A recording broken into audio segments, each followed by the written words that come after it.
Welcome everyone to The Natural You. I'm your host, Tim Wood. Today we have a returning guest, the wonderful Dr. Glenn Duffy. Glenn was on in the first series, and he's still in Marbella, now running one of the busiest practices in the whole of Europe. And I wanted to touch base with him because quite a few things have changed. And I'd love you to just share about what you've been up to since we last spoke on The Natural You, Glenn. Hi, Tim. Thank you for having me back.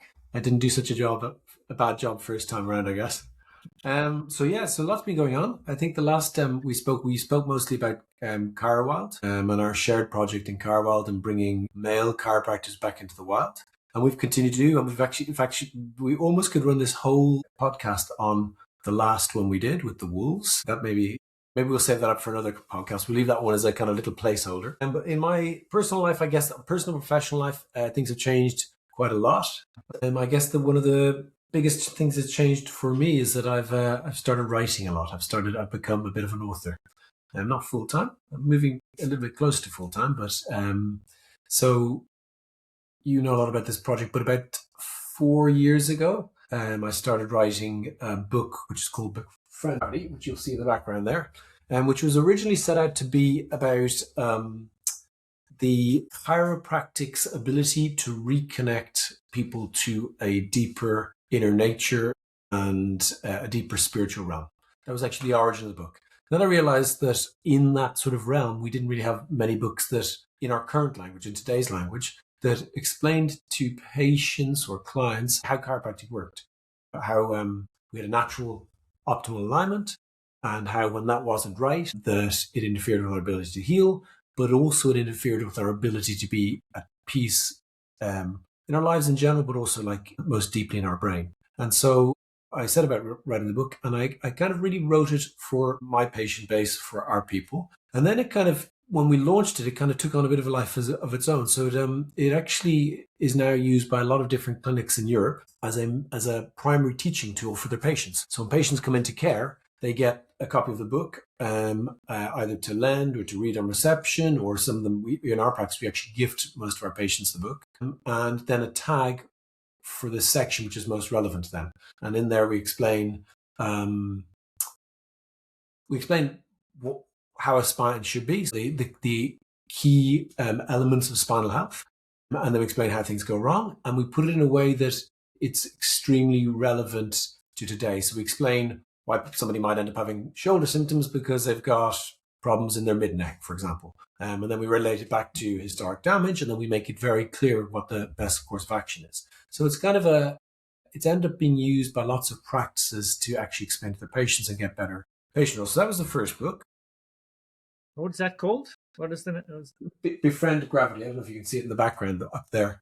And then it was actually that's also in Spanish, and it's also in Portuguese. It's also might be in German in the next year, I think. So the Germans seem to be translating it. I've got to confess, my natural kind of wish to kind of have translated into lots of languages not so high, because we don't have that many different languages in our practice. I'm very grateful if anybody wants to take on the project of translating it. It's quite a big project. So that was actually quite big because apart from anything else, it got me a little bit more onto certain chiropractic stages in Europe, explaining kind of my vision for chiropractic and how I worked. And then I kind of wrote a book by mistake, which is that we were doing these newsletter for our patients. We've got a practice which is very much based upon a long-term wellness relationship with our patients. And I started writing a newsletter about water. And I knew it was going to be a slightly longer one because there's quite a lot to talk about. And I did more and more research. And, a newsletter would usually, I thought it was going to be an article, and it ended up being a small book. So I basically took another, I think it was 6 months, during which I produced that. And it's kind of quite a tongue-in-cheek. It's over there, you see it.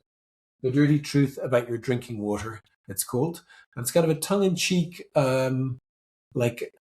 it's kind of parodies the ridiculous promises that our governments make that we have safe drinking water, really, and kind of challenges what the concept of safe is, and challenges what we actually really believe the purpose of water is, because most people believe that the purpose of water is just to hydrate us, but it's really, when we start to look at it as a transport system in our body, we start to look at it with a different lens. We start to want it to have transport capacity. So that book has been relatively successful in that it's sold internationally and so on, but it hasn't been a focus of mine. It was something that I needed to kind of tick the box on to get the information out there. Oh, excuse me. And then started the project, which kind of had originated out of that first book, the book which is still in my to-do list, which is Break Free, which is about the kind of greater human change through chiropractic.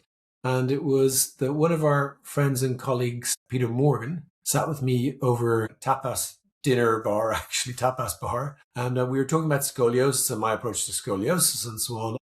And it's been a special interest of mine for a very long time, ever since we had a rehab clinic in the UK. And over the years, I've had a more and more vitalistic view on scoliosis. And I've had a more deep understanding of the life changes in somebody with scoliosis. So we see people routinely who hit the age of 50 or 60 and kind of find out they've got a scoliosis. And they and their family have always thought they're kind of a slightly irritable, tense person. And we get them under chiropractic care. And this is not unique to scoliosis, but it's especially pronounced in scoliosis. And they become a ball of loving joy. And of course, everybody's amazed by it and so on. So there are a lot of steps in scoliosis, and most practitioners don't have very much confidence in dealing with scoliosis. And it's not taught cohesively in most places. It's taught kind of by the orthopedists, the orthopedic surgeons, and people talk about that, where obviously their only tool is surgery. So that's all they talk about. Some people talk about it from a rehab perspective. Some people talk about it from a bracing perspective. But even though there are texts, like there are old texts, like 60-year-old texts from chiropractors talking about it from a chiropractic perspective, there's virtually nothing contemporary, very little contemporary, talking about it from a genuine chiropractic perspective, talking about how if you have a scoliosis, if you get under lifelong chiropractic care and the person knows what they're doing, it'll just change your life. It'll change how things evolve. It'll change how you relate to your family. It'll change the sense of energy you've got in your body, etc., etc. So that project brought me into a state of trying to find clean time to write. And every time I had what we would normally call holiday, I would go away and I would spend a week writing, and then I would start to progress with the project. It's a big project because I've got other contributors from a couple of other countries involved as well. So how's that coming along, Glenn? Do you really want to know? Well, I don't want you to leave our listeners hanging like, well, I've got this amazing scoliosis book, but you're going to have to wait 5 years, you know? So I planned to finish it this summer. And I actually, so that when you're producing a book, you've got like an editorial team and so on. I actually told them, when I say this summer, the summer gone, not the one coming, you tell them that they're going to need to dedicate time to it. And I actually told them that in November, they would have the first draft, and we don't have a first draft. I made it more complicated for myself because a number of people... There's a surprise. Yeah. So a number of people commented on its scope and on where it needs to go. So originally I set out to write the book with the patient in mind. And it's really difficult. When you're writing a book, you need to kind of have somebody in mind. You're not just writing about a topic, you're writing at a particular level. So just because you understand how to analyze things in phenomenal detail doesn't mean you need to go through that. If you're explaining to a patient, you need to simplify things. And then I had it pointed out to me that the main management principles were things that actually we needed to share with the allied health professionals. And so the book is being rewritten. And because of that, I'm having a couple of other contributors from specialist areas like bracing, neurological rehab, and physical rehab, like physiotherapy, make contributions. And then so people will have a kind of more broad scope perspective on how to deal with scoliosis and know that they're not missing anything. So people have confidence they're not missing anything. So it's being rewritten for the allied health profession. And after I tell you what my current project is, I'll tell you when I'm going to finish it. But I would hope that after this February, I'll return to writing probably 2-3 days every other week. So I'm hoping to be finishing at the end of this summer. But we have other contributors involved now, so that slows things down. So you're trying to say I'm letting myself off the hook. So yeah.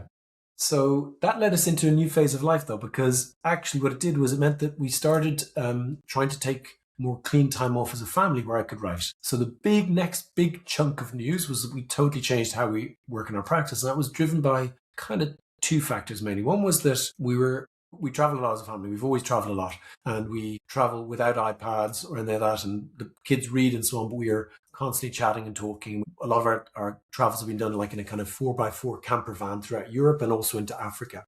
and we were heading down to the Sahara Desert, and we stopped at like a dry riverbed, and I don't even know what we stopped. I think we stopped for lunch. Started plodding down the dry riverbed and kind of finding these stones and these absolutely spectacular stones and so on, and cracking some of them open. And we actually found a geode in the center of one of the stones. I was there with my son and daughter, and suddenly my son just declared to me, "This is the best day of my life.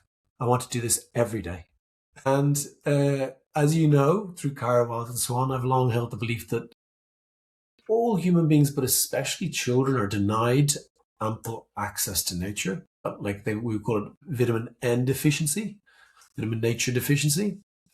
And so we returned from that trip, and my wife and I, Farah and I, we discussed how we could make it happen that we were spending more time with the kids and more time in nature. And we made a decision to go into what's called a world schooling program. Everybody's now kind of busily Googling what a world schooling program is. I'm sure in the podcast notes you can put down a link to Farah's blog. My wife blogs about it. We'll definitely put that in.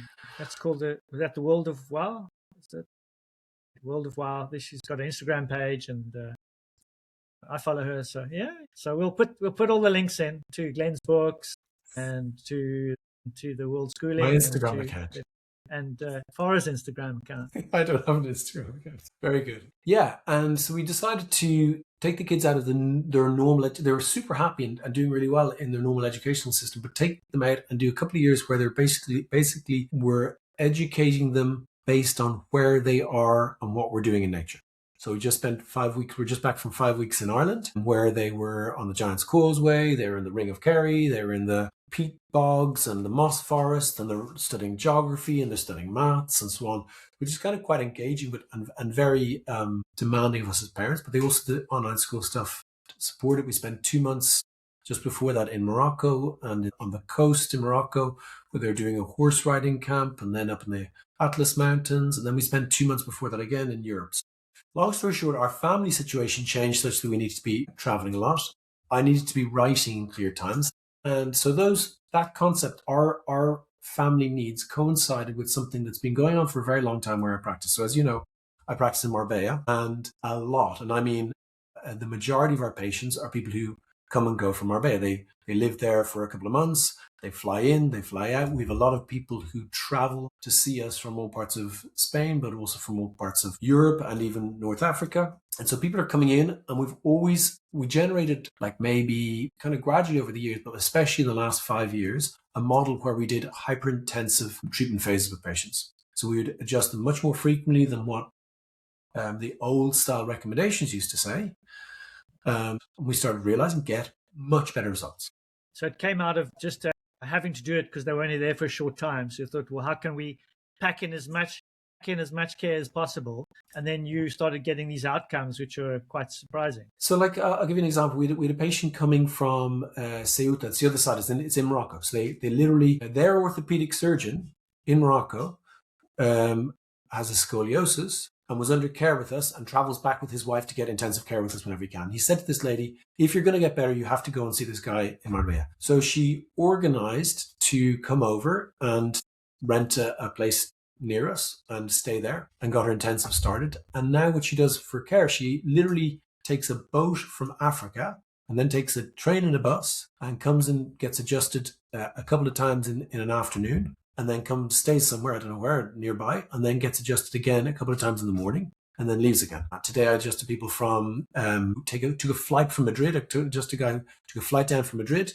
gets adjusted a couple of times in the morning, then flies back. So this has become a really normal model for us. So when you say hyper-intensive and you're saying adjusted a couple of times, so let's say you work in the morning, you'll see them, you adjust them, let's say at 9 o'clock, and then what would the gap be before you adjust them again? So the gap works best when you just go past the adjusted refractory period, which is about just over an hour, where you could theoretically adjust the same level again, although you very rarely do. You do sometimes. If you go under an hour, you've got to make sure you don't adjust in the same area again. So you remove some of the choices of what you can do.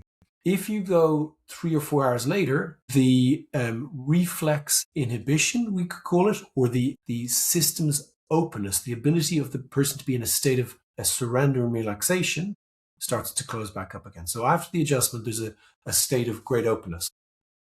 So between an hour and 3 hours maybe. Yeah, What's I your mean, optimal window, it it's sounds really like? an hour to an hour and a half. Like 60 to 90 minutes is Okay. perfect. Okay. It gradually closes thereafter. If you see them later that day, like let's say you see them at 9 in the morning and 7 in the evening, much of that openness effect has changed. But in that window of openness, you can actually do things that you would otherwise not do with the patient for another 4 weeks of care. So you can, it's like a cheat. It's like a cheat. You can literally skip way ahead in care, do deeper things without having to, a lot of people will try to force and break through things that aren't ready to be changed. But if you know, this is across the board. If you know how to open somebody's system and then go deeper, then you can get much greater changes sooner without the same concepts of force and possibility and even probability of negative reactions. So some people, if people are forcing their care, you end up having people who are sore the next day or sore that same day. And so this model, you have to be super precise and you have to be thinking about what you're doing.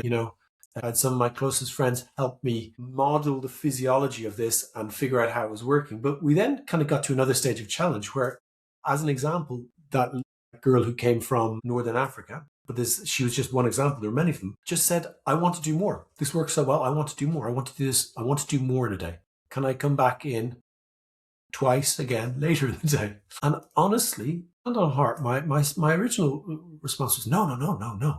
And I said, okay, let's try. Let's see how we go. And it came 1 week with this girl where, so this girl had like a systemic inflammatory, autoimmune markers were positive, etc., etc. And she had swelling in all of her knuckles. And I'm adjusting her. I've got a CBP background originally, so I like very much interested in curves and things that will be driving systemic stress in the nervous system that would then be producing abnormal vagus tension and abnormal levels of inflammation. And so my point is I'm not doing any nutrition, I'm not doing any anti-inflammatory protocols or anything like that. And we did a period of 4 days where by her request, she got adjusted 4 times a day, and her hands went from being swollen like balloons, like arthritic, inflammatory arthritic, to being normal, like you're a man, in those 4 days. So this lady requested the extra frequency. You were initially hesitant because it was like you're already doing more than would be normally seen for most people, like seem quite extreme. And now she's saying, "No, I want to double that. So instead of twice in the morning, I want to come in the afternoon and do another 2." And she totally benefited from it. And so I would love to tell you that I've really pinned down as to who will and won't benefit from it. Has it been like that for everyone, or are there certain sort of subcategories of people that seem to benefit? And nearly everybody benefits. And the ones who have not, I didn't predict, which is not very helpful. But I'll tell you, for an example, we have older patients, we have patients in their 80s. So when we went through the modeling, I went through the modeling neurologically, physiologically. We looked into the other places in care worldwide where they're actually using really intensive care plans and like residential care plans. And believe it or not, a lot of that's in stroke and neurological rehabilitation where they do week-long intensives. So you start to realize that actually that fits in with what we're talking about. We're working on the nervous system. This is not a biomechanical physiological intervention. This is a neurological relearning, a resetting and relearning. And so we looked into all of that and we modeled it and we came up with some risk factors. And the risks were really the outliers, the people, if you've got a bell curve of the average patient, we were worried that the people who were off one end or the other. So for example, in terms of age, the youngest, like babies, that might not suit them, not being able to get the regularity of care. The oldest might not suit them getting such intensity of care. And we were wrong. I think we were totally wrong. We've got patients under care like well into their 80s who are coming, who travel down and stay. I was just adjusting a lady this morning who's traveled down from Valladolid and she's flying. That's kind of up in northern Spain. She's flying back today after getting adjusted. She's got a couple of days of intensive. She's coming back the next time that we're back in practice. And I think she's 86 and she's doing amazing well. She's like, her whole life has changed. And then we do have some other patients, like I've got a hyperkyphotic 50-year-old guy who's got quite a rigid hyperkyphosis, that when I do the double adjustments with him, his window doesn't seem to be more open at the hour and a half mark. so I'm not able to do more. Does it mean that he's not going to get the same results? He's still got amazing results. So it's not like it's not working. It just works much better with some people, and I could not have predicted who those people will be. This is something we're going to continue to work on, because it's really a matter of, we've done it through need and patient request. Patients have specifically requested. But we've kind of all just gone with, there's so many things that this applies to. But you also graduate, and we've taken these guidelines that were made up at some conference by people who've never actually worked in the field, and everyone just does them. And they've become such a norm that nobody wants to challenge them. Now, I'd love to tell you that I'm like a trailblazer and I made all this up, but like when we challenge them, we get better results with doing things that seem counterintuitive based on the current model. And so that's kind of been the huge mind change for me and for us, is that we now, when we look at something that looks implausible, if somebody wants to do it, we say, okay, we'll try it. We inform them what's normal, and we try it. And certainly in terms of care model, I would never return to recommending people get an individual adjustment for my care model. I would always recommend that somebody tries to get a double adjustment. I would always recommend that somebody gets adjusted now and again in 60, 65 minutes time. I would much prefer to do that once in a week than see them on 2 separate days. I'd much prefer them to adjust them twice, at 10 and 11 a.m. on a Monday, than at 10 a.m. on a Monday and at 10 a.m. on a Tuesday. I think we get much better results. And then you have, in some practices, it's only like we'll only see you twice a week, like Monday and Wednesday, or, Tuesday and Friday, so multiple days in between. So what you're suggesting is like really counter the current model, and so it's not even intensive, like you say, it's hyper intensive. Yeah, and one of the crazy things is, we've always had good results. We've always had good results by most people's standards. Chiropractors, we're very blessed by being able to get good results most of the time. We've discussed this before. Is chiropractors we're really upset when people don't feel better and they don't feel like they're improving, and it's because it's so rare. It's so rare. Most people have significant improvements. But the thing that has struck me is that the speed and regularity of major life changes is far greater than ever I've seen it before. So we're used to having people's back pain going away, and people having more range of movement, and dizziness going away, headaches going away, all that sort of stuff. But like, we just did a review today from a patient who literally wrote down, I've had years of problems with the low back, herniated discs, had loads of different care types. You started treating me, all your focus was on my neck, not my low back. And the most amazing thing is, I feel more, I had it this morning, more connected with the divine, the creator, a greater force, whatever you want to call it.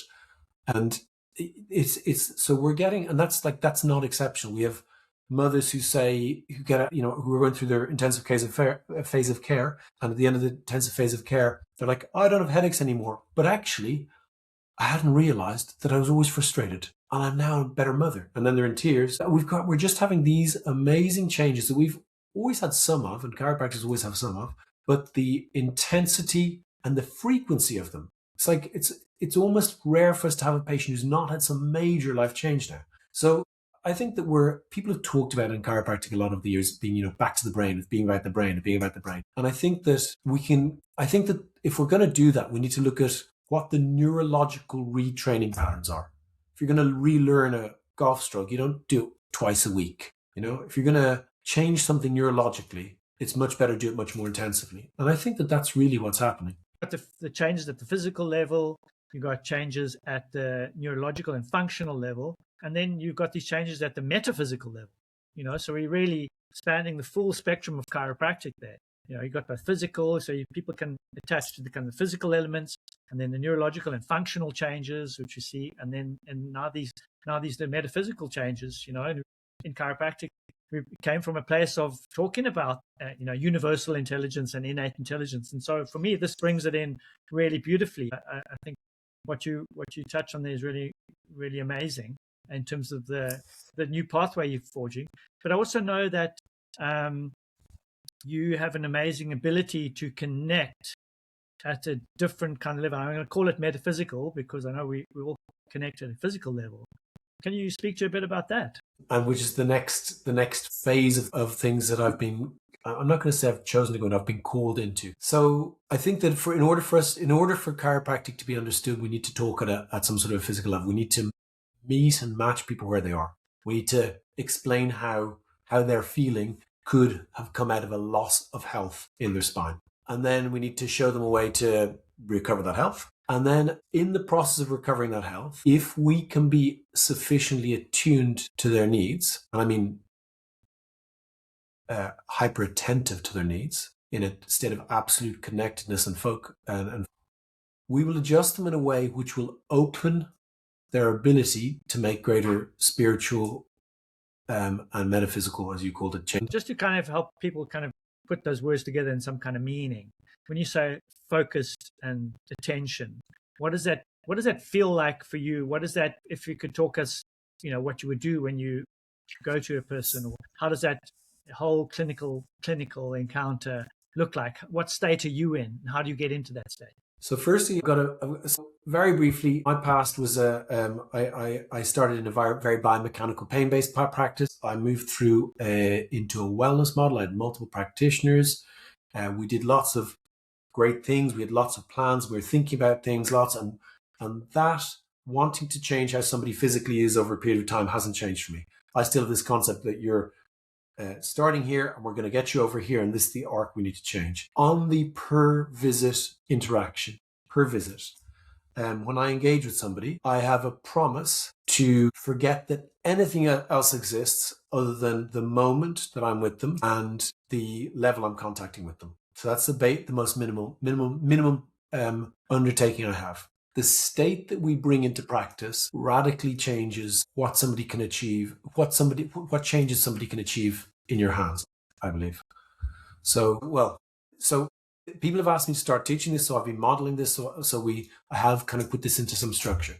So in Zen Buddhism, in certain martial arts, and actually in Japanese tea ceremonies, there are these concepts of shu, ha, and ri. There are 3 states of consciousness in which we can do things. The shu is the nuts and bolts, the mechanism of what we're doing. It's mechanical. We're moving this joint this amount because they've got a herniated disc at that level and we want to take the pressure off something. And we all need to be able to do that at some level. We need to be physically capable of doing that. When we move into what in that model is called ha, we move into starting to integrate that with other things. So we start to understand that, there's also muscle tension here, there's also muscle tension there.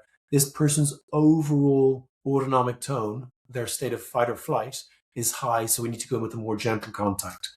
All of these various different things start to come together, and we start to integrate. It's called an integrative stage. And the highest level in this model is called Ri. And in Ri, we stop needing to be conscious of what we're doing, and we move into what in Johari's window they would call like an unconscious competence, or in the Shuhari model we would call a state of being. And so that is the state that I try to be in when I'm in practice. And when I'm in that state, I notice things like you have an ability to know things about a patient, what they've done that day, what they've done, how their life is going, other things like that, which defies logical reasoning because you've entered another state, another level of consciousness. And I know it doesn't, I have not covered it in that other book there, which is Befriend Gravity, because it's talking about the mechanics of the system, the neurology of the system. But this level is accessible to us. This level is accessible to everybody, I believe. And so my personal spiritual journey, my personal spiritual practice has given me many tools to try to be in a state on a daily basis, which will allow me to be so present with the person that I notice things that they won't have noticed themselves, and to act on that, in a very gentle and spiritual and connected way, to stop doing something to them and to do something with them. So it's a totally different relationship you enter into with the patient when you're in that state. I've been, when I say called to, I've been, different chiropractors over the years watching me practice have asked me how I get into how I connect and how I adjust as I do, and have asked me to teach it. And over the last 6 months to a year, in the background, again with the help of some very close friends, so not in isolation, but with the help of other people who I consider to be masters, we've been analysing the people who seem to make the biggest changes in practice, seem to be the most successful practitioners, and putting together systems through which people can reliably reproduce those results. And involves practice. But that's what I will start teaching now. What date are we at? In about 2.5, 3 weeks' time, I know you're going to be there. We'll run our first course of what's called the Higher Level Academy, the Higher Level Adjusting Academy in Madrid, where we'll be doing a cervical masterclass. There'll be 3 levels of cervical masterclass. And this first level actually is going to be a shoe level. It's going to be discussing some of the nuts and bolts and how we plan to make the patient arc from where they are to the end of their phase of care, guarantee that they're going to have huge changes in their body and their life. And then the next course will be going through the HA level and then the RE level as well. But every single of the courses has all of those things built into it. So the course will be based around instantly from the very first moment we start the course, we will be practicing and working on what I call our statecraft.